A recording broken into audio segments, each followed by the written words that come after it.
Yes, people. Welcome to Fuzzy TV. Another show. This time with Mr. Endz, my brother, Mr. Endz. We're going to be doing a Liverpool, obviously, stream.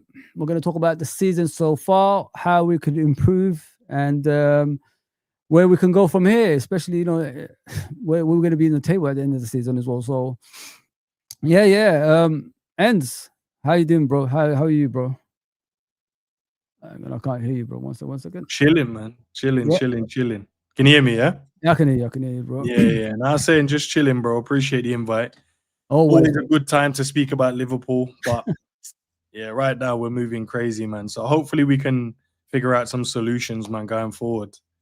Because after the international break, boy, if we don't start winning games of football, man, it's long, bro.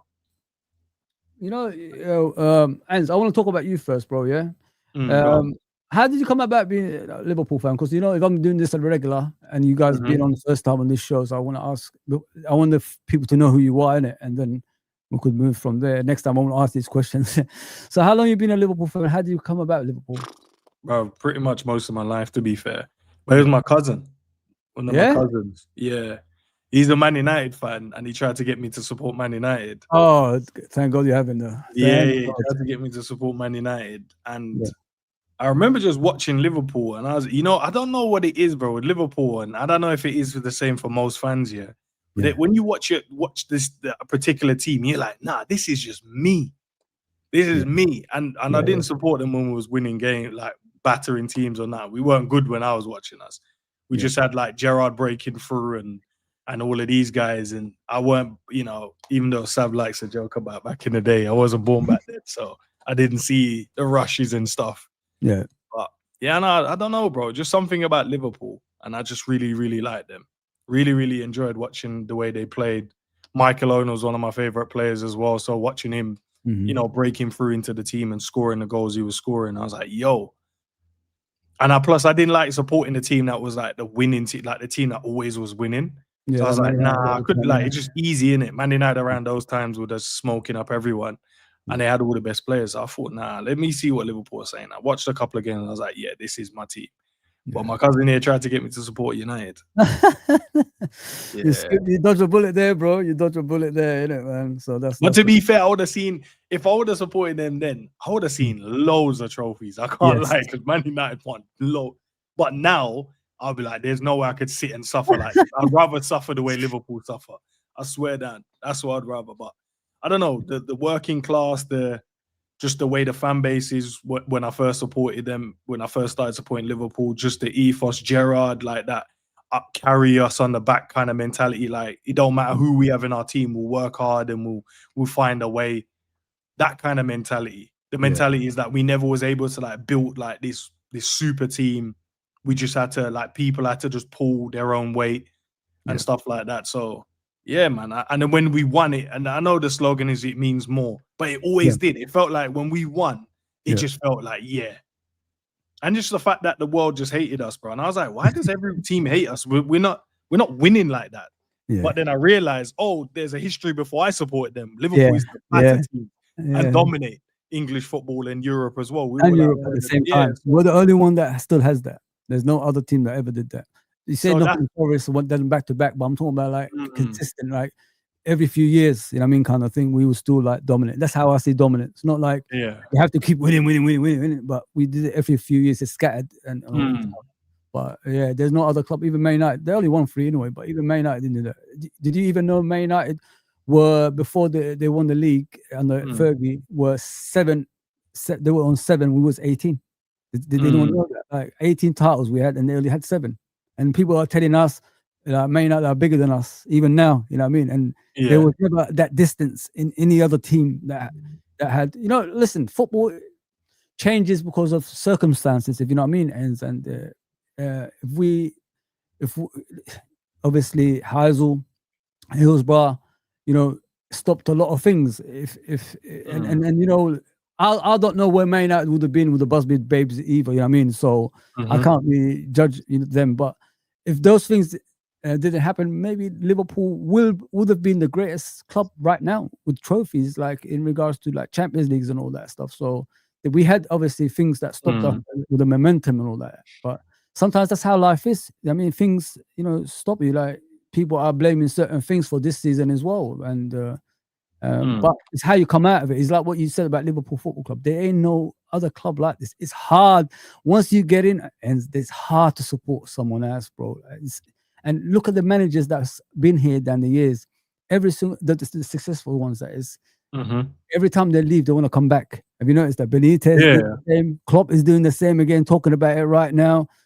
There's nothing like Liverpool Football Club. Once you're in there, it's the best feeling in the world, man. And even like you said, even when it's bad, you still feel part of it. You know what I mean? You still feel special, and that's why we keep coming back, and that's why we're loyal to the core. You know what I mean? And I love it. I've never strayed or anything like that about Liverpool. I never said bad things about Liverpool because there's no community like us. Like what you said about, you know, other clubs, why they hate us so much. It's not just about the success ends.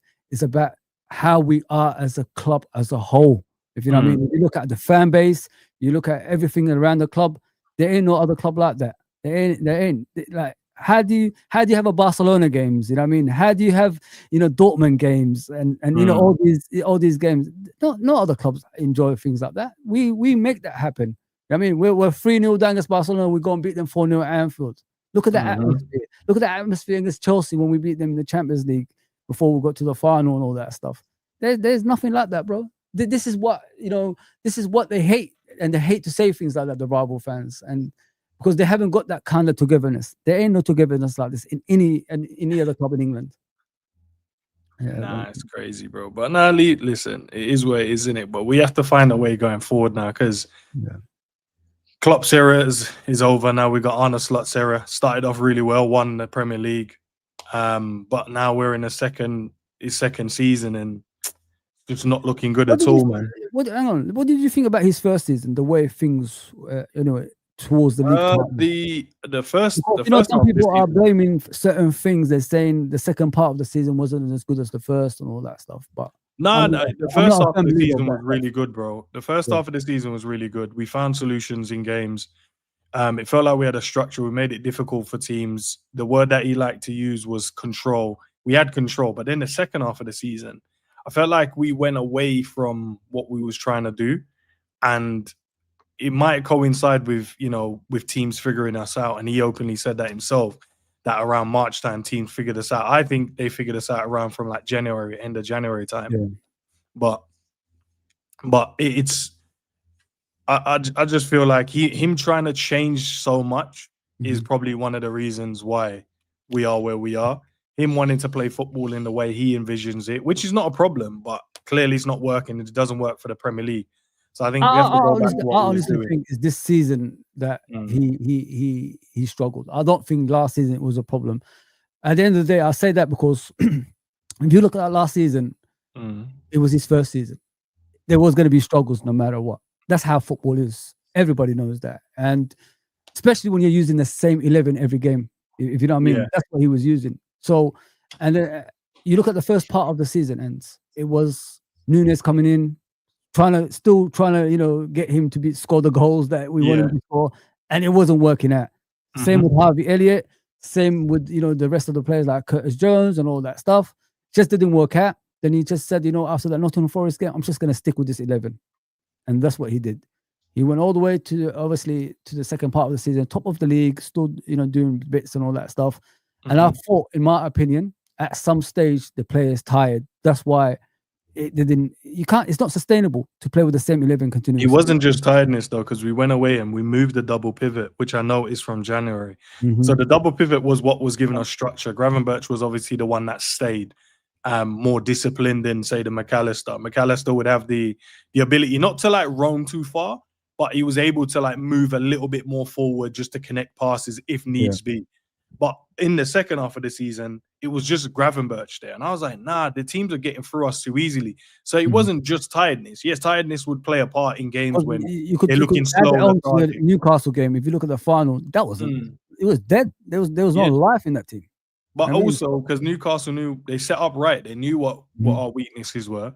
They sit deep and then counter attack, and we couldn't handle it. And we had no energy in that one. Mo Salah wasn't in the game at all. Chiesa came on and showed us the midfield just looked like they were tired as well. But it was just all over the place. Newcastle had our number. Then we saw McAllister marking down Burn from set pieces. It was like, bro, like they're gonna aim for him. So why are you getting the shortest guy mark the tallest guy? Yeah. And we just didn't do nothing. We caused our own problems, to be fair, in that game. Yeah. We caused our own problems as well as not playing well.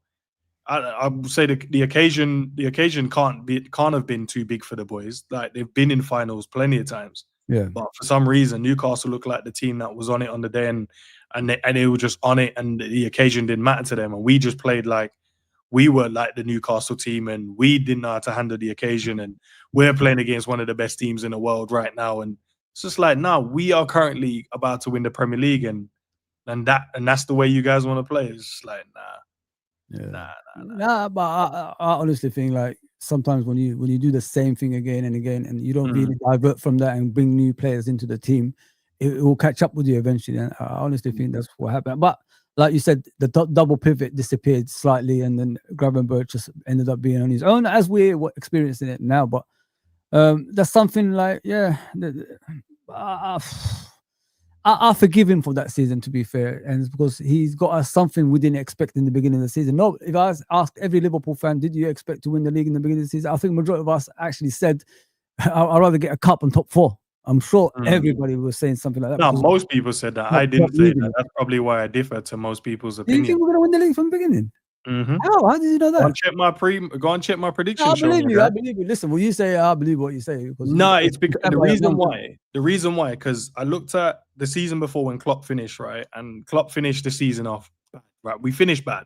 Yeah. Arsenal and Man City was on some serious form where you couldn't lose a game because they weren't losing, but we were top with 2 points clear up to like game week 30, and then we had Palace, and I was like, we get past Palace and we win that, we're nice.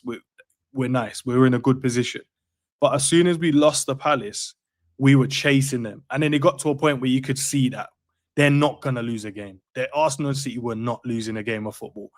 And then that's when I saw we dropped points again. And then we ended up being, did we finish like 4 points off of the two of them? Yeah. We ended up finishing third. Yeah. So I looked at it and gone, do you know what? You thought that season was a progressive season season because of the decisions as well. Don't forget. No, because it's the same team, bro. And my prediction was, if you look back at that Klopp season, how many injuries did we get from the senior players? Alisson was out, Salah was out, Szoboszlai was out, Gravenberch was out, Mac was out. Like, everyone Gakpo got injured. Like it felt like every minute we had injury. I'm sure if I look on my phone, I'll find the list. But the list, Fuzzy, bro, was crazy. And I was like, if we could keep everyone fit, if we could have kept everyone fit, I think we could have went on and won that title. But we didn't. And I think Arsenal, Man City, they deserve, because they stayed consistent throughout that. But it's not like we were chasing the pack. We were top with points clear. Yeah. And then that Palace game, I was just losing that. Was it 1-0 we lost? Yeah. And then they went past us. And I was like, they're 2 points clear. And the way they were playing, you knew you had to be perfect to win the title, because you knew the way Arsenal and City were playing, they were just on it. So in my opinion, all I said is, if we kept everyone fit, if everyone stayed fit, which it's difficult because you're always going to get injuries, right? But if we could keep everyone as fit as we could, and you keep the team and you can improve it, what's the reason why we couldn't have gone and won the league? That was my thinking. Lo and behold, we kept the team pretty much the same, found a solution, tweaked a few things. And in Slot's first season, we hardly got any injuries. Player did pick up knocks. Oh, we dealt with one game, and that game in normal circumstances we should win. You know what I mean? There's nothing for us at home, and we could have been undefeated. If you think about it, could have been undefeated because the next game we lost, I think, is when we won the league. You know what I mean? So we went a long way like that. But carry on, sorry, bro. Carry on. Yeah, but no, I just thought, look, we could have easily have gone and won it because if we keep the team the same, lo and behold, we did. So I'm just like, yeah, that's great. And you're saying, look, the back end of the season, the reason why I think it's a problem because it seeped into this season. And for me, as the way I view it, Fuzzy, I always look at preseason. I'll look at how we finish the season and see what preseason does. I know most people go, who cares about preseason? No one cares about the wins. It's about fitness. But for me, I always look at like, how are we playing? You know, because a winning mentality. I want to see, do they have that winning mentality? Do they have that graft in preseason? Is there connections forming between the new players? Is there chemistry forming in the whole group in terms of how we want? Is there an ideal way that we're setting up to play against every team? Are we what we look like from a defensive standpoint and how we attack? Is it fluidity there in terms of how we're connecting those passes going forward? And then when we defend, and I tell you why I look at it like that, because the reason why I even cemented the reason why I think we won the league last season. If you look back at the preseason we had, right? And I remember the first game against, was it United, one of the preseason games, and then the Arsenal one. I always remember those two.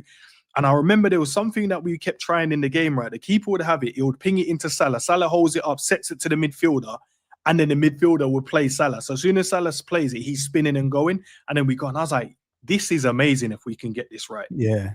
And then not only that, I looked at the low block, that how we set up, and we nullified Arsenal with Arsenal's main team, and we had mostly youngsters because a lot of our senior players were still away on international duties. Yeah.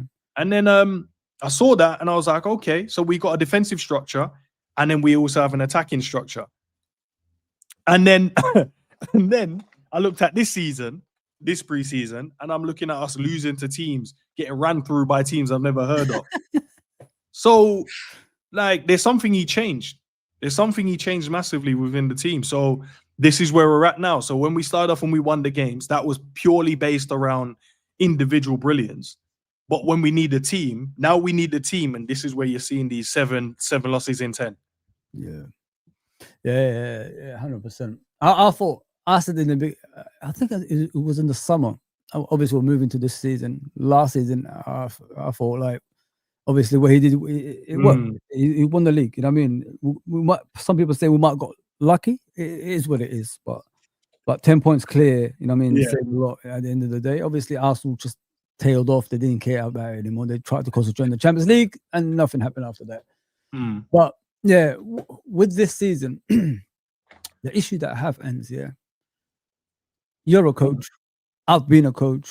I mean, I no longer see myself as a coach. I don't do coaching anymore. But you got to be smart, Endz. You got to think what to do, you know, before you come into the season. You got, like you said, you got a preseason. You've got the full squad in the preseason. So why aren't you setting up what you're going to do to the new season?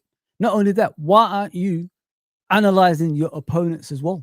You know what I mean? Like, before, because to me, what I'm looking at us right now, there's no way we're analyzing the opponents. There's no way, Endz. I swear to you. You are a coach. You know what you do. When you face someone, you look at their strengths and the weaknesses. Then you implement your ideas. He doesn't do that, bro. He went into this season. Listen to this. He went into this season so stupid. I can't believe it, because he's got the core of the squad that won him the league. So what he did is he's going into it. Okay, last season we battered every team. You know, we finished way above everybody with 10 points. Could have been more if we put our foot to the metal, and you know, etc. So this season, I'm going to try a little bit here, a little bit there during the preseason. I don't need to watch the teams, you know, because I already know what I faced last season. Trying to be smart. So I've got the firepower. I've added firepower into my team to outscore teams when I go into this season. But we could transition during the season to the, you know, the formation and the ideas that I want to do. to behold, he went into it. Gone, gone for the first 5 games we won. But I said from those moments, there's something not right here. And I swear to you, I did say that. Everybody's telling me that's what champions do. We win games by, the last minute and all that stuff. Man United used to do it, etc. I said, yeah, but we're conceding a lot of goals. We're getting equalized every single game. Haven't you guys noticed that? That will run out at some stage. It's not sustainable, guys. Like, we're in trouble here. You know what I mean? And everybody said, no, this is what champions do. Next minute, after the 5 games, we go on another game to Crystal Palace. And then they do the same to us. They batter us in the first half. Should have been 5-0 down. And not only that, they scored the winning goal in the last minute, as we was doing to other teams before that. This guy, the way he went into this season is so arrogant. It's backfired in a big way, mate. And I don't think he will come back from this. I swear to you. Because the lack of preparation costs you your job at the end of the day. And the way he disrespected the opponents at the same time as well, not analyzing every team that you play, knowing you're the champions. What do rivals do? They look at the team that's at the top. They're gonna look at your strengths and weaknesses. They're gonna measure themselves against you. And now look at us, Endz. We can't even each time we go a goal down, Endz, we don't win games anymore, mate. You know what I mean? It doesn't matter. You could say the Man City game, we equalized and people are crying. We're going to PGM. Well, even if we equalized in that game, Endz, we would have lost that game because there was a penalty before then that was 0-0, and we still didn't wake up from that. You know what I mean? So I'm worried, mate. I don't know what people are watching. I don't know what people are defending here, but we're getting worse. We're not even getting better. Let me say something to you, Endz. We don't even work goalkeepers anymore, bro. Goalkeepers are cold. You know what I mean? So much so, Man City sat back in that game and let us shoot at them at the end of the game. And everybody's talking about, at least we took a shot. 1 shot on target the whole game. You know what I mean? You only worked Donnarumma 1 game. Kelleher before that in the Brentford game, how often did you work him? We don't work goalkeepers anymore. And we're so crap. There's no ideas in this pitch this game we're watching. And people are telling me, oh, something's coming. Something what? The guy has got no idea. He's out of his depth. Sorry, and I'm going on, but I'm just trying to describe to you how he went into the season. And there's no way. I'm looking at it. I'm trying to find an idea that he could do or something, but he's not even doing anything. Like you said about his press conferences, and people are saying, I don't watch it. You need to watch it because his press conferences are the reason we're losing, because he's giving opponents our weak points. And then they attack those weak points, and we lose to those exact points that he mentions. So when people are telling me he's gonna come back and have hope and all this stuff, I don't believe it, man. I don't see anything that shows me that we're gonna come back at any point of the season. Now he's got international break. Is he gonna do something? I don't know, bro. Every single time I give a score prediction, I always say, we win by 2-1, but I don't know. You know what I mean? He could do some badness again, and then we lose the game, and that's what's happening. Yeah, listen, I don't know, man. I don't know. Look, he's got 5 or 7 games, I think, that's easily winning games you can win. And does he come back and win it? There's no evidence that shows me that he can. And I'm not looking at last season because that's not the same team we have this season. We don't have Jota, we don't have Nunes, we don't have Harvey. We sold half the team. We sold Diaz that used to pull us out of certain hot waters that we were in. Salah is not the same player that he was. McAllister is not the same player from last season. Gravenberch is not being played in the same position. So we've got a different right back. You said about the players. And you said about sorry to interrupt. Sorry about that, bro. You said about the players. Is it the players though? Partly them and partly how can the whole team be crap? Because when you make that many changes that he has, you have to create an environment that it's easy to understand. So from a system setup, how we want to play and how we want to defend. And he hasn't done that. If you kept the old players, like all of say we kept the squad we had of last season, and then you try to implement some changes there, and then you slowly seep in the new players that you're trying to add to it, or then there will be a better understanding. But he decided to go against his whole footballing idea from what we did last season to this. So this is where we're at, bro. So yes, it's partly the players, but also the system. He wanted all of these players. He's got all the players he's wanted, apart from Gay. So you got to deal with it, bro. We can't, for players miscontrolling the ball and not hitting the target, that's them. That's them. But structurally as a team, we're getting hit far too easily on counterattacks in transition. Yeah. We're making teams look better than what they actually are. And when we decide to turn it on and play the way we played last season, you get games like the Real Madrid game where we just dominate and win. But when we go back to what we're trying to do this season, we get smoked by City. You get smoked by Palace. Makes no sense, bro. This is, I don't know, man. The guys that want this guy to stay, that's down to them. I don't care no more. So Liverpool want to keep playing and losing games of football. That's down to them. Eventually, everyone's going to be singing off the same hymn sheet, and then he'll go, and then we'll get someone in that's going to create an environment where the players can understand it. And the fact is, bro, it's not that he's not good enough. As he clearly is a smart man and he understands. 100%. But he's being stubborn, bro, and he's trying to do something that, like, you're not at a club, right, where you can go, we're gonna give this season a pass. So we're gonna go. Do you know what? I'm gonna use Bournemouth, but I don't mean it in any disrespectful way. We're gonna be Bournemouth. We're gonna use this season as an experiment. Let's try and see if we can 6 months to 12 months. Let's see if we can lay the foundations down, and this is the way we want to play. And then the next season is where we're gonna go and challenge. We're Liverpool Football Club, my bro. Like, we can't have seasons off. There's no seasons off. It don't matter how much we change and what we do in the market. There's no seasons off for Liverpool. Yeah. Arsenal don't have the same thought process. Man United, even though they're going through it, they don't even have it. Like, it's only now they've come to like the realization, like, we're not as good as we once was. But when they were going through their transitional period, they were like, no, we still got to compete. That's why they kept sacking managers. Yeah. It's only now they've stuck with Ruben Amorim because they're like, you know what? Let's just give this a chance to see what it can do. Yeah, Chelsea don't do it. They're about winning. Man City don't do it. They're about winning. But we're the only ones that go, nah, cool, innit? We can have seasons off. I'm not here to have a seasons off. We support a top team. If we want seasons off, go and support someone lower down in the table. There's plenty of other teams that's just there for the vibes. I go and watch my local play. Yeah. I go and watch my local play. And even they want to win. Yeah. They want to win. That's the ethos they have. They want to win. But fans are there to support the team as they are, but we're at the business end. It's about money now. It's not like when we grew up and watched football and it was about like the enjoyment and entertainment. No one cares now. It's about stats. It's about XG. I'm hearing managers who was listening to football back in the day. No one was talking about XGs. What the hell is XG? What the hell is about, like, you put the ball in the back of the net, you win games of football, my guy. Like, what? Now managers are like, whoa, our XG is really high. So if we could, I'm like, but you didn't. Then it's high. You're creating, but you're not scoring. So what do you think you need to do? Probably even more shooting drills, then, my guy, because clearly these men can't finish. But no, we've lowered our standards, bro, and I have to come to accept it. It doesn't mean that I have to lower mine. We're not accepting that. No way. No. Trust me. We have as fans, bro. It doesn't mean that you have to lower it individually. You're the enemy of was it Liverpool? Come on, man. You can't say that. You can't say that. I don't care, man. These men have their dumbass opinions, bro. Let them keep it, man. I don't care.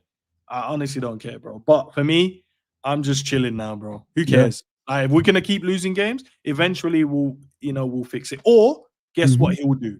Either he gets sacked, or he's gonna revert back to type and play the way we played last season, and that will help us win games of football. So either way, Liverpool is gonna move forward, bro. Yeah. Unless we do the stubborn thing and keep him in charge and go, yeah, well, he has got credit in the bank and blah blah blah. He's got. Listen, there's a time in football that you say enough is enough, innit? And when you're losing like this many games, 5 games already in the first 11 games, mate. You know what I mean? And there's already like he put us out of a cup, try to concentrate on these games, and we're already like not, getting the results that we're supposed to get. What was the point of that? And you know what pissed me off about the Man City game, bro? Look at the midfield Man City had, bro. Now, Gonzalez, Foden. I actually said we'd bully these man in midfield. Embarrassing, bro. I thought we'd bully these man. Clearly, I was wrong. Not waking up. Look at the midfield. This is not De Bruyne. This is not Rodri. This is not Gundogan. This is Foden and fucking Bernardo Silva and Gonzalez. How did they outrun us? How did they bully us in that midfield? And we allowed that to happen, Endz. That's what I'll keep asking this question, but people don't wake up to that. That should not happen at all. You, as a footballer, should be reacting to that. We've got 6 foot, midfielders, 6 foot something. and these guys are under 6 foot, but they're still doing something on the pitch that they're not supposed to do. But yet people are just accepting it. I honestly don't understand that. I swear to God. Fuzzy. That's why I don't try and police no one's opinion. I'm not out here tweeting and telling people how they should support the club, and if you're this type of fan, then you're not with us, and if you're not a match going fan, blah blah blah, all of that nonsense. Like, all of us don't go to games, but we do our podcast. So when are we meant to go to these games if we run a podcast, bro? Yeah, it's true, man. You know, the man that just like to chat loads of nonsense, bro. But I don't care about their opinion, bro. Support the club how you want to support. If you think this is good, cool, keep him. If you don't think it's good, well done. You've got high standards, man, and that's the way it should be. Yeah, it's never going to end the way it's going at the moment. It's only going to end in disaster, to be fair, Endz, and I don't see it improving. 500 million spent down the drain, bro. Nah, Klopp said, I didn't know we could spend like this, bro.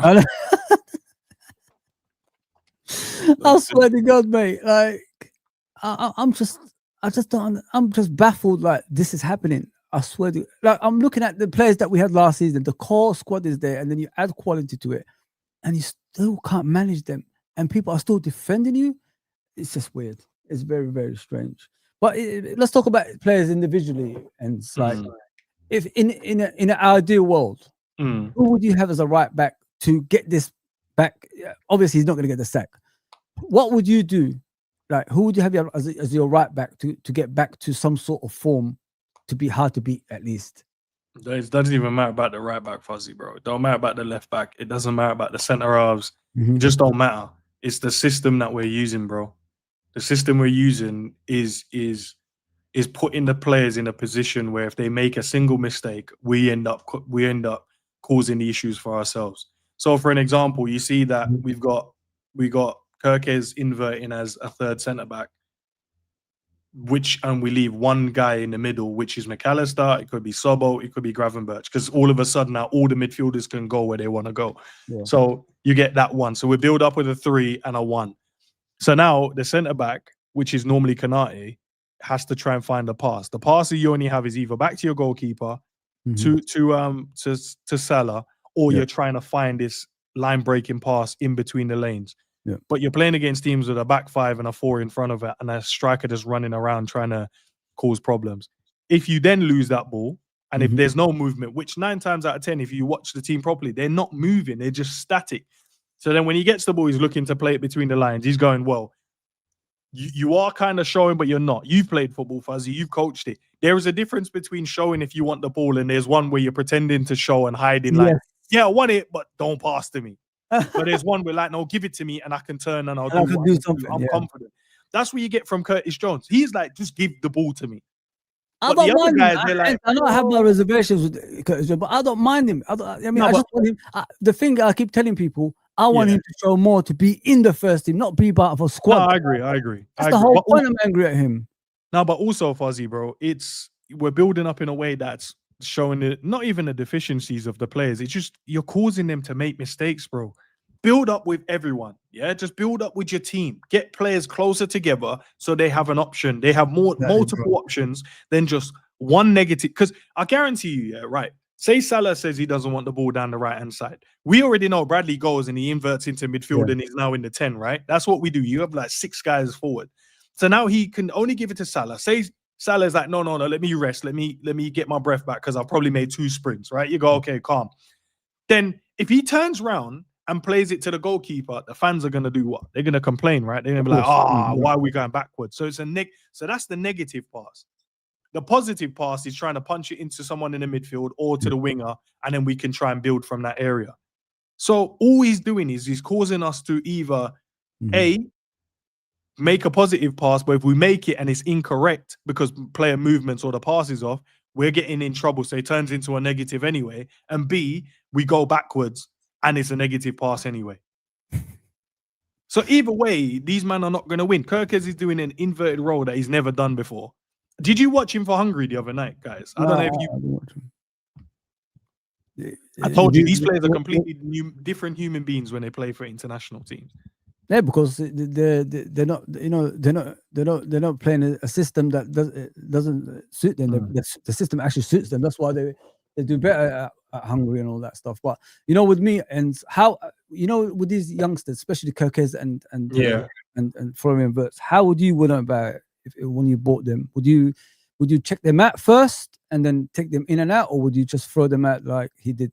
I think with the right back situation, I think you just had to choose Bradley for the time being, and then Frimpong can then build into the position. Robbo would have to start for me, and then you can then bring Kirkes in, similar to what Robbo had to deal with when he first came in under Klopp. Took him a few games. I think it might have been like 8 games before he came in. He did the same with Fab. Took him a while before he could get up to the speed, because then you can see how we're trying to play. You can understand it from a more senior type player, and then you can then come in and then put your own little stamp and mark on it. That's what I would have done with those. The striker position, we had to play one of them because we sold one and we lost one. Do you know what I mean? So we had to play the striker, one of them, either way. Ekitike, you would start because he got signed first, and then Isak obviously came in. So you understand that he came in, didn't have a preseason. So you're going to have to build your way up before you can even get to see you. Wirtz came in early. So you'd be like, yeah, you spent that type of money on him. Play him. Play him. But you have to build a structure. And that's what I'm saying. If you want to play a Wirtz, you got to build a structure if you want to do that. The problem we have build is the teams around him, innit? That's what we should have done. build it around him, because we brought him in to be a talisman, right? We spend that kind of money. You don't bring him in to be second fiddle or one of the guys. You bringing him to be, he's going to be a marquee. He's going to be a key player in how we want to play and going forward. If you look at the system we play, do you think that's built around getting the best out of Florian Wirtz? No.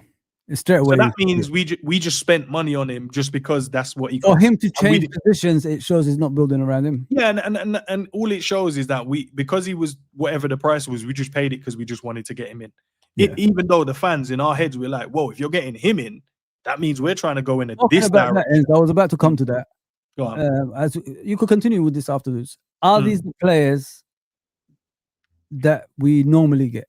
Because normal circumstances, Liverpool buy players that fit the system that they have, right? That's what we used to do. It wasn't about the money or anything like that. Or have we bought players because of obviously the way their structures are in football? Like, because we bought the best at the moment. Were they Liverpool when we bought them, or nah? So sorry, go on. Did we divert from the regular thing that we used to do, players that fit the system? That's what I'm trying to ask. Well, we had to in it because we got in a new manager, right? So if it was Klopp, you'd probably say the signings would have been probably slightly different. If Klopp was still here, you'd probably say fit the system. You'd probably get a striker in. I would assume. Yeah. You'd probably get a fullback. You get a fullback. I think Trent would have stayed, maybe just assumptions here more than being. Yeah, so that means you'd still have Trent. You'd still need to buy a left back. I think he would have probably got defensive I think he would have got a defensive midfielder. If I think he would have, and then I think he would have, and I think he would have got one winger. Yeah, I think so. You'd have got a winger, a striker, a left back. So what's that? 3 winger, striker, left back, 3, and a DM. So I think he would have signed at least 4 players. Yeah, I think that's what Klopp would have done. To fit the system, not like to fit the system, because he's going to play Klopp way, right? And then there may be little evolutions within it. But when you sign a new manager and he's come in and he had to and he said it, I didn't have to change much. I just tweak a few bits, right? Yeah. But now he wants to do things his way and his system and his style. So you're going to have to buy players accordingly to what he wants to do. That's one thing as well, Endz, because I spoke to James Redmond about it, and he said to me, we didn't get him in because of that. Did we get Arne Slot in because he was similar to Jurgen or not? Well, clearly he's not, because he doesn't want to play football like Jurgen. But what did they say, though, obviously, when he came to the club? Well, no one said... What did he say? So what did he say? I'm similar to Jurgen, right? He said that? He says he had similar ideas, but he also said, I like the game like Pep, and I also watch this. There's different managers he mentioned within that same statement as well. Yeah. So it wasn't just like, oh, I'm a fan of Klopp and this is the way I play and this is what I'm going to do. He mentioned Klopp. But he mentioned Pep as well. He mentioned Pep as one of the managers that he likes. Yeah. Because the reason we didn't go for Almiron and all them lot, our thought is because they wanted something, because the under 9s all the way to the senior team, they want them to play the same way. If you know what I mean. That's what you have to do. Yeah, so you get someone slightly similar to the guy that left it. You get what I'm saying? That's what I thought. And I heard him say, it came out of his mouth. I'm not making this up. It came out of his mouth. I'm here because I'm similar to Jurgen. We play similar style of football, but I've got slightly different way of playing as well, which makes the team attack more. That's what he said. So, but we don't see any of that anymore. But that's what I'm trying to tell you. Like when I first saw him and the way he spoke is like we ain't gonna divert much from Jurgen. But now you look at it, he diverted completely. The only thing that you would have said he added to our team in the in when he first came in was a bit more control.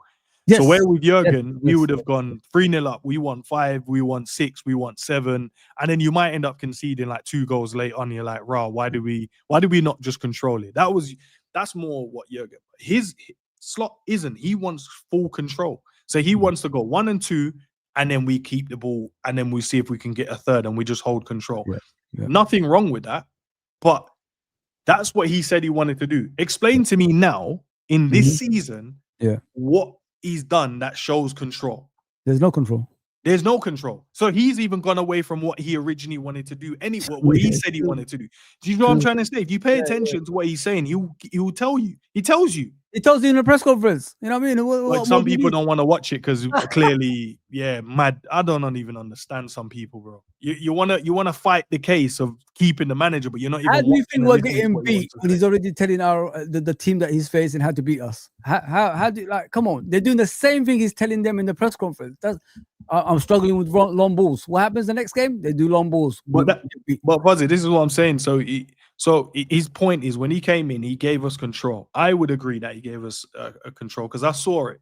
Yeah. I saw the level of control where we made it boring for teams at times, made us even feel bored as well. But it was to bore the other team, and then we can try and find another goal, right? Just a bit more control. Yeah. But now we don't have. So what's happened in the space of that 12 months? Is his ego now got like his ego then? I want it. And then the games like playing against PSG, he keeps mentioning it. Playing against Forest, kept mentioning it. So every time he loses a game of football, it feels like in his head he goes, "Whoa, that's a good way to play," or "I want to implement that as well." But now you're trying to implement like 5. You want to implement the way you want to play. You want to implement what Klopp used to do. Then you want to implement what Pep does. Then you want to implement what Luis Enrique does. Then you want to. I'm just like, bro. No wonder the players are on the pitch looking hella confused, bro.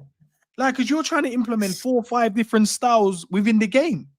Yeah. And that's why I made a joke. Well, I say a joke, but I meant it when I said it at the time. I feel like we're just going to play accordingly to the team that we're playing. We're not going to have a system. We're not going to have a style. We're just going to figure it out as we go along. Yeah. 100%. And I'm like, that shows that we're not going to be consistent then if that's the way we're going to do it. Because the teams are always going to set up to make it difficult for us. And then we're concentrating on how they're playing. Instead of concentrating how we should play. So they've come into the game going, right, we know Liverpool's got this guy, that guy, and that guy. And if we give them space, they're going to cause us this amount of trouble. Right, we're going to play like this, nullify the spaces, and then we'll try and hit them in the transition. And we've gone in there going, well, they're going to play the long ball.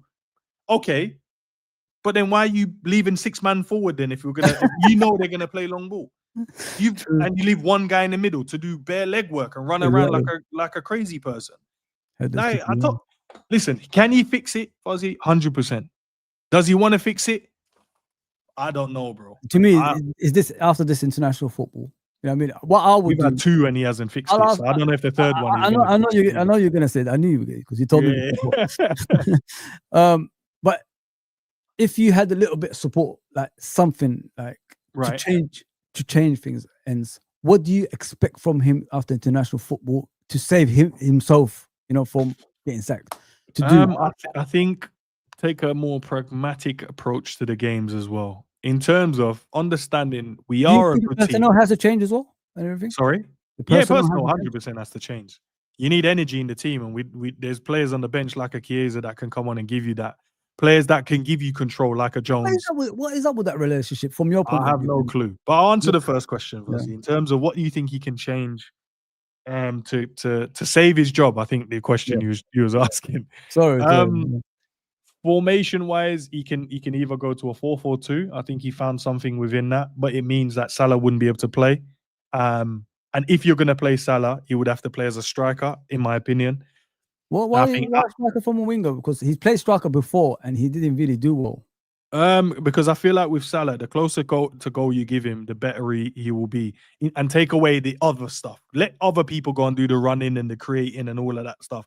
And just go, do you know what? We're going to put you in a position where Well, every you know, time he you played get the ball striker close to before. the He goal, did you will play striker score. before. You know that he played striker Salah. before. Yeah. Yeah, he can. I know he can play there, The but first few seasons he was on the club, he played as a striker and he just didn't do much. Then they put him back. I know. I remember because I called for it to play him through there because Yeah. I noticed he weren't beating his fullback, and I was like, just Yeah, play that's what him. I'm trying to say. Yeah. Yeah, play him as a striker. But I mean, I'm not talking about a lone striker. 4-4-2, playing him and Ekitike or him and Isak or Okay. whatever. But obviously Isak is back fit, and hopefully that stays locked in now. So Ekitike and Isak will probably be the two you play up front. That means there's no room for Salah. But if you're gonna go with one of them, play Salah as the second one, then and I think he will do fine in that position. And then put like a Chiesa on the wings, use him as a winger, or stick to what he did in the Frankfurt game, which is when he played Wirtz there and he could roam.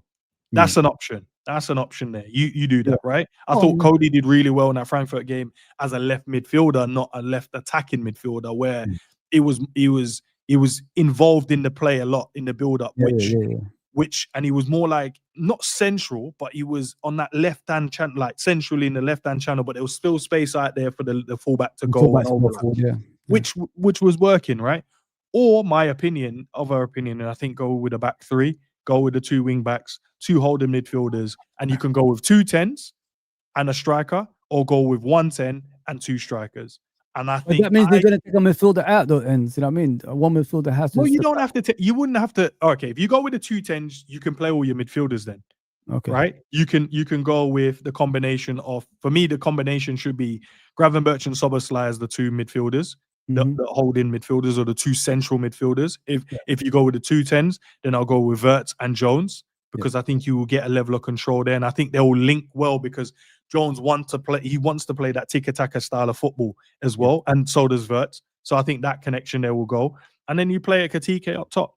Or if you want to do the other way, I would still go with Szoboszlai and Gravenberch in there, depending on the game, because I think you can rotate and Jones can come in as well. So you can go Sobo and Jones, Gravers and Jones, or whatever variation you want. But that variation, you play Wirtz as the 10, and you go with Ekitike and Isak as the 2 strikers. Yeah. That's 3 different formation systems I think we could go and use, and it gives us a bit of stability, and it also, but it will take time. But I want to see a direction. At the moment, I can't see the direction, bro. And that's probably my issue that I can't see. And many probably fans that saying it's in, they're like Arne Slot, what they want to keep Arne Slot. Yeah. Maybe they can see the direction. I just understand football different to others, and I can't see the direction he wants to go in terms of how he wants to play, how he wants to defend, how he wants to transition, because everyone's too far apart. They're too spread too far apart. So I don't understand you.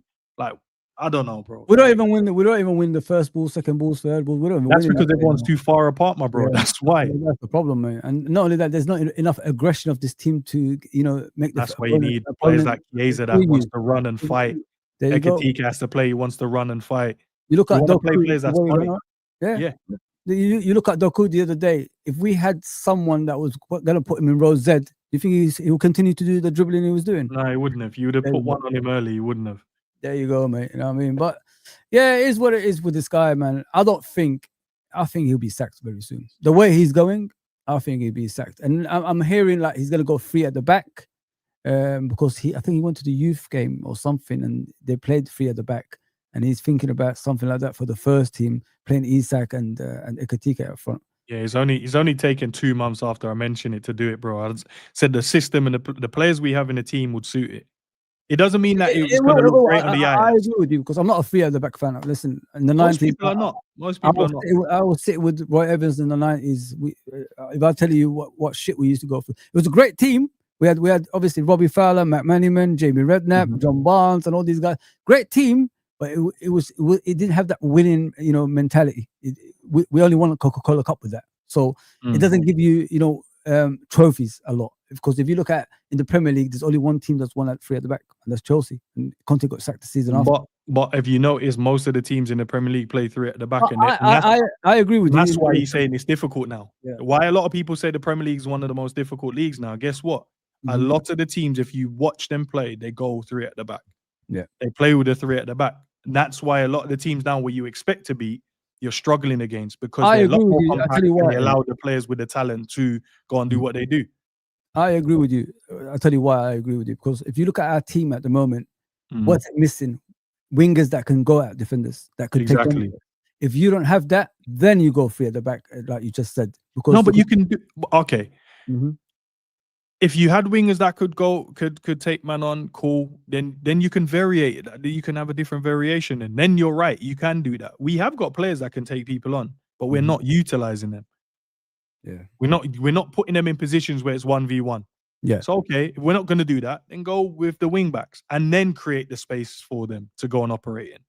Then go and give them that space, and now they can just run into free areas.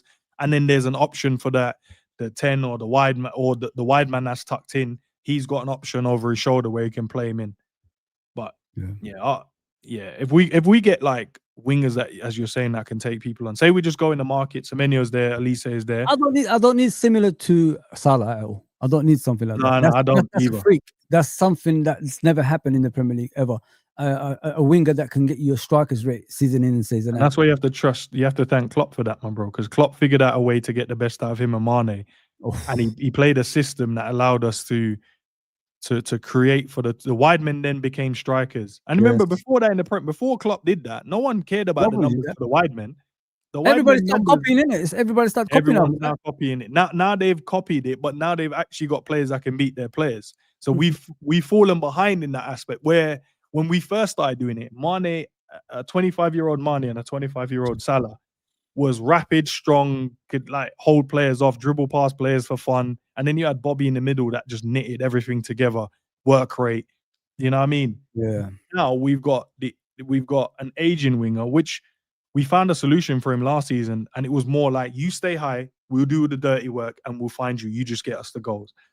This season now we've gone, we're not going to play you as the guy that stays high, but we're gonna need you to do this. And he's like, well, that ain't gonna work. So let's take that away from him now. Take that away. Put him as a striker then.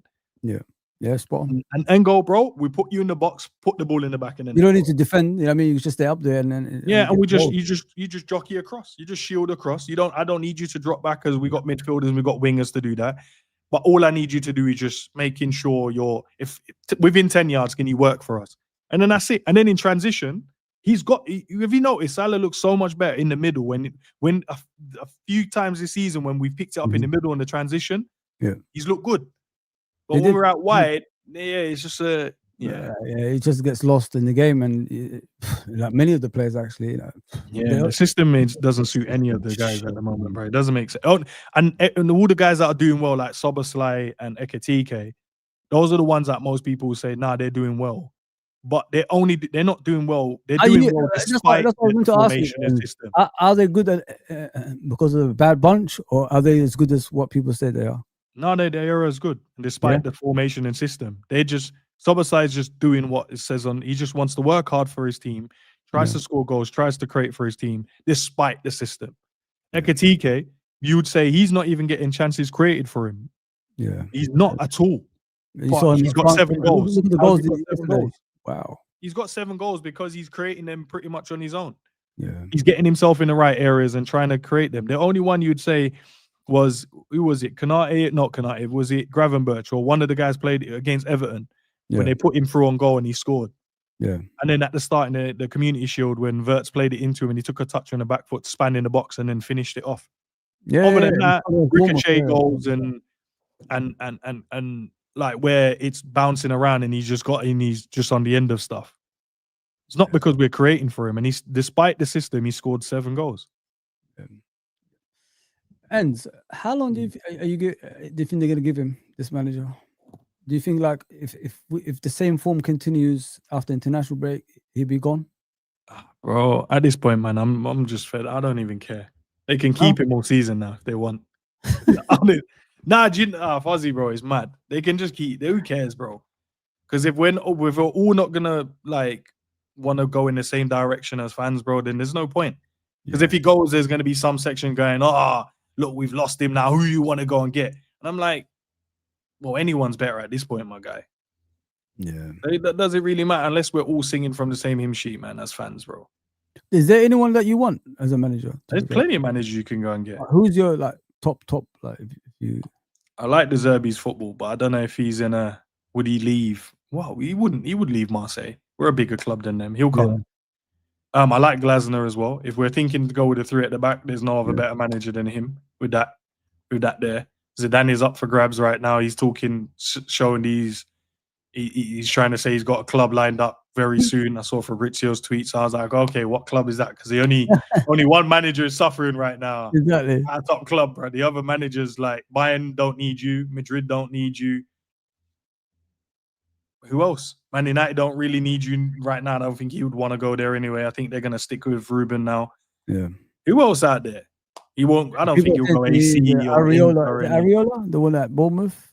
I think some, but I don't pay attention too much to Areola's style and system. I like obviously my guy Semenyo is there, but I pay attention to what Glasner does, man, and he smoked us, bro. Nah, Fuzzy, bro, he smoked us so much now. At some point, we have to just like, bro, like, just come over, him out of that team, man. Just take him. He wound me up as well that even though it probably wasn't true that he was the one who said, nah, Gay, he can't leave. I was mad about that as well, and I was vexed with him about that, even though it probably wasn't even him. Yeah. But he's gonna leave next season. He said he's not gonna be the He hasn't signed a new contract. He doesn't want a new contract. And then you got the Zerbi. His football is mad. I don't know if you've seen the way that Marseille play. I don't know. Their football is outrageously good, bro. What's the formation? What is it? I know Aubameyang is Aubameyang. Yeah. They play a variation of different shapes, bro. Yeah. But what it does, it adds structure. But it allows the fluid and attacking players, give them the room to express themselves. The problem our team has, everyone wants to stand. Like Salah stands on the right, Gakpo stands on the left.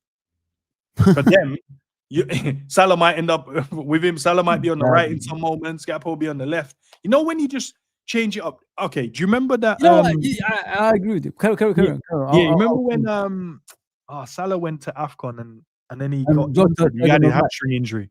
Yeah. And then we had to play. And I remember saying I would play when Salah goes. I said I would play Diaz on the right and Gakpo on the left, and then whoever up front. And the reason why I said that because I feel like Diaz and Gakpo wants to change. Yeah. They want to interchange and go on either side if it's not working.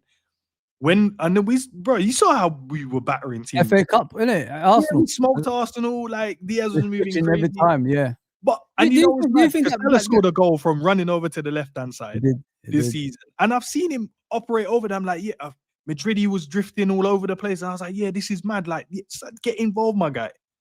But now, like when I watch our team, I'm like, he's on the right, he's on the left, and they're not going to change. But you watch like a Marseille. That's the disadvantage with Salah, guys. I've been saying it for a while. I love the guy, but the thing is, there's a moment you got to step away from that. Imagine like you had a left-footed player on the left and a right-footed player on the right, like switching. If things don't go according to plan, the team is hard to beat, then you do something else during the game. Changing. You don't even need to make substitutions because you're gonna. You know what I mean, you have enough on the pitch that can switch. We don't do that with Salah. I think once he leaves the football club, we're gonna start doing things like that on a regular. Even if he's not gonna leave though, Fuzzy, bro, can we just try and find a way to get the best out of him again instead of just allowing him allowing him to like sink that? And you know what? That's the part I hate. Yeah, we just letting him out there, just leaving him sinking. Mm-hmm. And we're not doing nothing. And he's a legend. And that's what I'm saying. And you know the maddest thing, bro? What will happen is it will get to a point. I hope it doesn't happen, but it will get to a point, where it's not gonna ruin his legacy, but people are gonna be like, he left in a bad way. You know what I mean? Like it's like, and then normally how you leave, no one tends to try and remember what you achieved before that. They'll be like, he won this and he broke this record, but then he did fall off. Like how we did with Mane. No, not us, but some fans will be like, no one did anyone care that what Mane was doing before that? Everyone's like, he did fall off though, didn't he? I don't want that for Salah, bro. So I'm like, stop leaving him out there to sink. I would either take him out the team or put him in a position to get the best out of him. At the moment, I think, for me personally, put him as one of the strikers. That's the best way.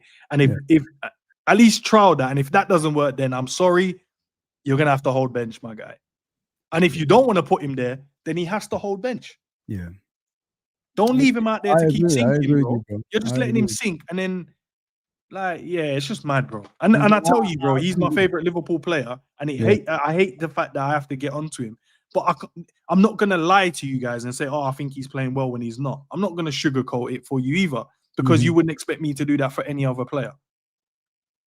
But the manager is leaving him out there to sink, bro, and that's the problem I have. He's just going, just leave him out there to cry, bro. Leave him out there to not get the best out of him. You see he's not beating his player, and you're going, I'm gonna keep him out there. Instead of going, do you know what? He's not having a good game there.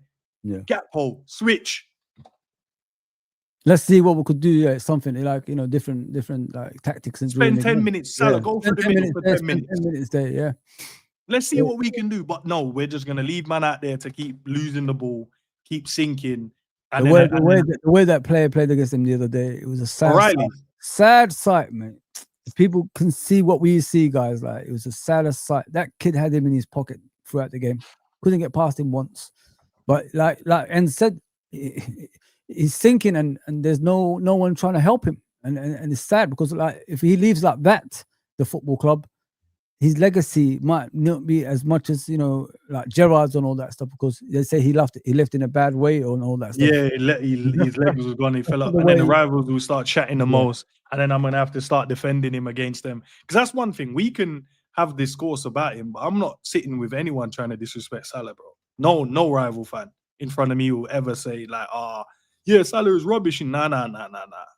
Even if I'm lying in that moment, I'm not having that from anyone. Just... we can have that conversation as Liverpool fans. He's family, bro. So we get onto him and critique him. But I ain't hearing it from the next door neighbor, telling me that, oh yeah, he's rubbish, isn't he? Like that. No, that's family member, bro. We don't do that. I've never seen a consistent player like this ever.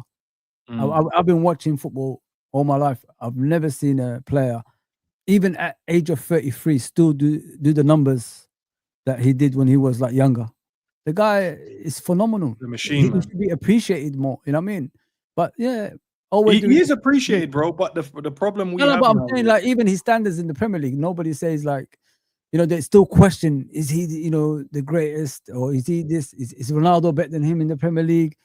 Nah, man. I've never seen any player do as. Even Henry didn't do as much as him. Consistently. And Henry was a bad boy player, so I don't know. I love Henry, but I'm saying the consistent basis, like in the Premier League, like I've never. No, but the thing you have with that, Fuzzy, that's our fault as well as Liverpool fans, because we don't defend our players against rivals. In-house, we can have the in-house squabbles. If he was in another club, they would have. Because come on, you already know that some Liverpool fans have already given the stamp that Saka is as good as Salah. Some has already given the stamp that Saliba is good as Virgil. Van Dijk, Like, this is what I'm saying. Like, look how long we've had to fight for that. And big up to me and Matt was doing a stream yesterday. We spoke about this. And it was just like every other, like, we already want to stamp Saliba better than Kanate. We just want to give over that other team players are better. I'm not saying do the blind stuff. I'm just saying defend our players to rivals at least, bro. Don't just agree with what they're saying. If Salah was at Man United, if Salah was at Man United, if Salah was at Arsenal or Chelsea, he'll be. I'm telling you guys, he'll be one of the best ever Premier League players. Like they'll. I know he's already regarded by us. Yeah, he's already regarded as that. Them lot will agree. You know what I mean? The rivals will agree he is. You know what I mean? When they're doing the Hazard and Salah comparisons. In terms of stylistically, I can understand the conversation. So I never really listened to a lot of their conversation. I remember hearing one, and the guy, and I agreed with him. Stylistically, you'd like Hazard over Salah. But when you're talking about consistency in goals, you'd have to pick. So I think it's two different separate conversations. So if you're breaking it down and what you prefer to see in a winger, then I can't argue with your preference. But if we're talking about goals and assists, obviously, bro, like no one would argue that Salah is better than all of these wingers, bro. Like no one will argue the case. But if it's just how you view football and what you like in a player, then I can't. Like even Curtis Jones, he said he prefers Hazard in terms of the way he plays. Yeah. Where he said who I'd want. But they're not even the same type of players. They don't even play the same position. I don't know why you're comparing them. But it's a thing, innit? It's about the wingers, though, innit? Wingers.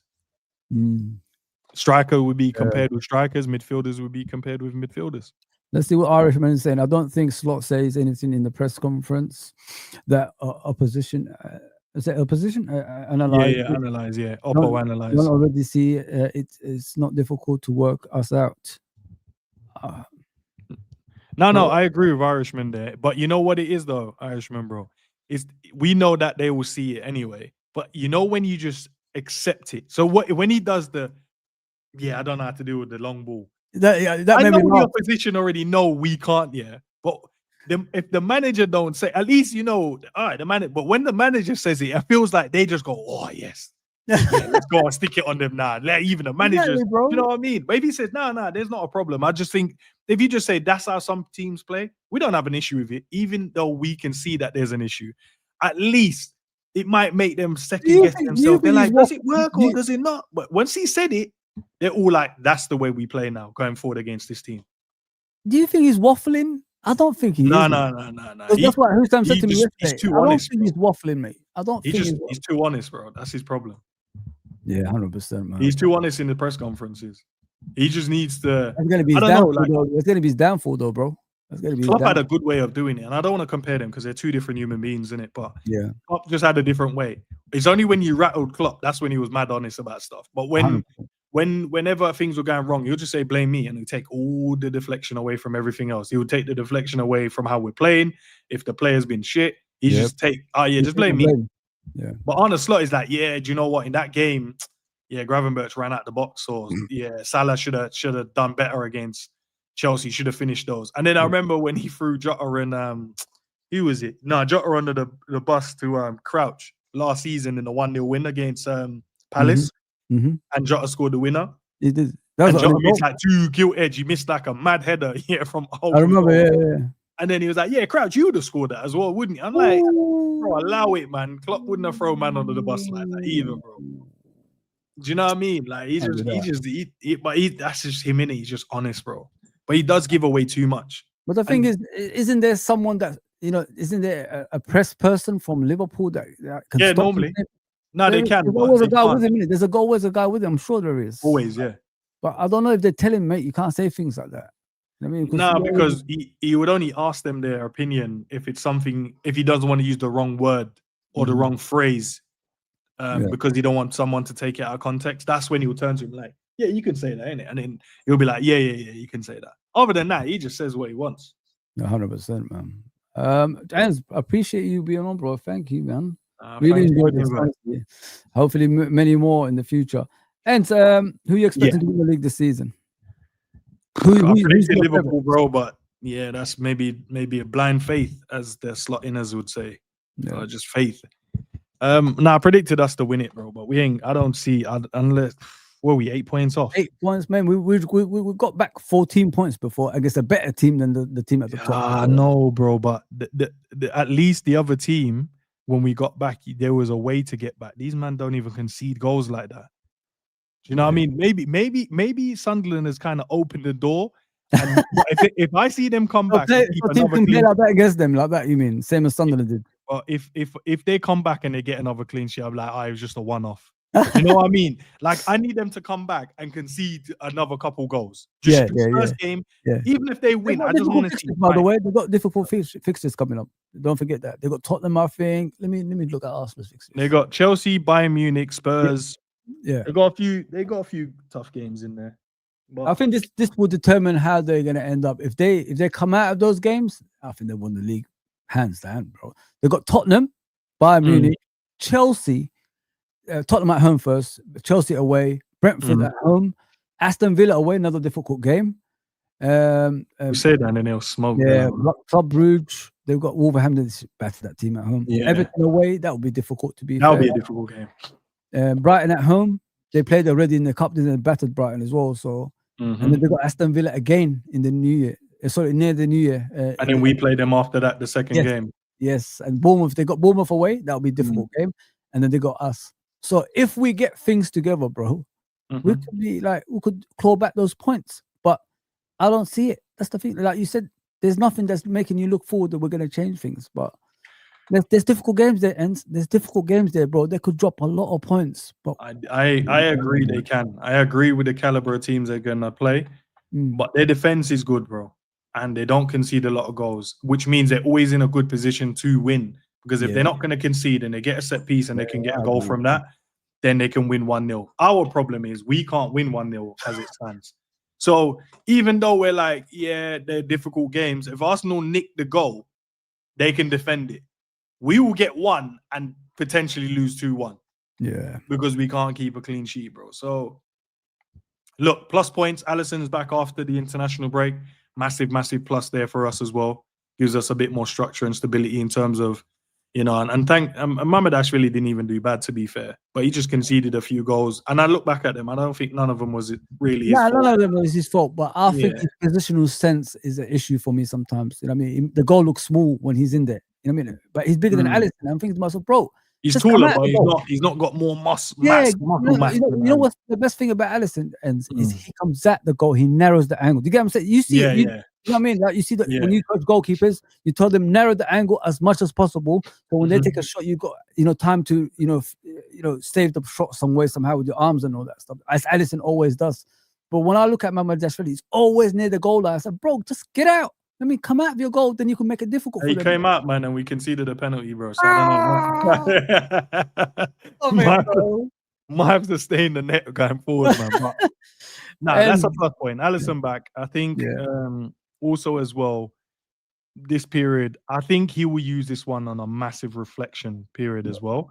And obviously, we got reports saying that we're potentially going to trial the three at the back, and also we had reports saying he's potentially going to try a system that's going to play Isak and Ekitike in it as well. So fingers crossed, Alisson's back, new system. Yeah, the two strikers up front, fit and firing, and we can find a way to get the best out of the squad going forward. That's kind of the plus. If we want to finish this, this stream or this podcast on a plus, those are the things I'd say we'll look on. And I think he will come back and want to make a point and prove a point. 100%, bro. But he also has to accept what we've been trying isn't been working and go, do you know what? I have to find a different way. So let's see, bro. Let's see. Let's see. We got some winnable games, but Liverpool, we support our team for a reason. We never make things look easy. Do you know what I mean? Hell no. We can go a whole season losing one game and still not win the Premier League. So this is the team we've chose to support. So we got to live with what we see and, support. Nowadays, I don't even get angry anymore. That's how it is with me, man. I've had my angry moments in the 30 years. I haven't seen anything, you know what I mean? So I'm not going to go at this age. This age, I want to stay around as much as possible, like to tell people what our football club is all about. Because I think people are forgetting what Liverpool is all about. That's why us older ones, not you, of course, you per se, you're younger. Allow me, bro. You'd say that. Majority of our older yeah, that's why majority of us older fans are always trying to remind people what we're all about. And as soon as people see the light and understand how big Liverpool Football Club is, then I think they will change their mindset to being a bigger football club. Because I honestly think in the modern day they underestimate how big Liverpool Football Club is. I honestly think that. I agree. Big up, Vader. Big up, my brother. I hope you're okay, my guy. Big up, Vader. Big up, man. Endz, where can people find you, brother? Football events, guys, man. I don't think I did a live. Did I do a live? I don't think I've done one, but I might do one tomorrow. But there's videos there if you guys want to go and check it out. As I said, if you wanna laugh, you wanna have some banter, if you wanna hear real conversations, honest conversations, come and join us, man. Share your opinions. Don't do conspiracy theories, don't. and plus, if you come over there as well, it's for the strong-hearted as well. I always say, because we always challenge each other. So it's always a challenging environment. So it makes you better as a person as well. Because if you come over there and just say stuff, we want to know why you think it. There's never like, we're just going to allow you to say it. You got to explain it so the viewers can hear. And they challenge us as well. The viewers always does. That's why it's made me better with the people I work with. Because we're always challenging each other. So football events, come and see the man them over there and just enjoy the stream, man. Yeah, 100%, bro. I'm there already, mate. You know what I mean? Please, the description is down below with Endz. Please go and subscribe to him. He'll be on here, hopefully, a lot of times because I'm gonna be doing this a lot. Even Vader, I'm gonna try to get on here and have some more shows like this. Because look how good it was, man. An hour passed away. with us, just us two talking about Liverpool. So, that's how much of a problem we have. But yeah, please subscribe to Football with Ends, and please subscribe to the channel as well if you're new, and hit the like buttons every single time you come in and help the channel out. I'll be doing more of this. I'll interview other football teams as well, just to try match myself against other football fans and make the channel even better than it ever was before, because it's Fozzy TV now. It's no longer LRFC. Guys, peace out. See you soon. Thank you, Endz. I appreciate you, brother. Take care.